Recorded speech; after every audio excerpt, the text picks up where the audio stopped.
Marami ang nag-aabang kina Kim Chiu at Paolo Avellino sa segment ng It's Showtime na Especially for You last April 6. Malaking pasabog din daw sana ito sa paglipat ng tahanan ng nasabing show sa GMA7. Pero bigo ang mga fans. Si Michelle D ang naging searcher at wala si Paolo sa mga searches.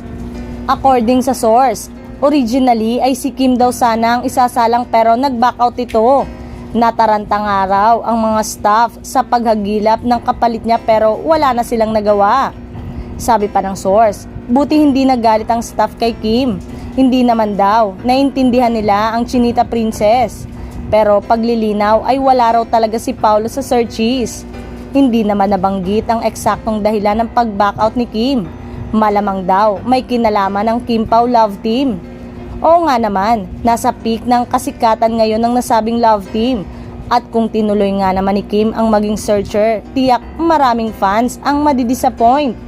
Understandable kung sakaling mag-back out siya kasi may Kim Pao na pinoprotektahan, di ba? Parang hindi naman maganda kung sumalang siya doon. Ayan na naman, mababash na naman siya kasi siniship siya agad.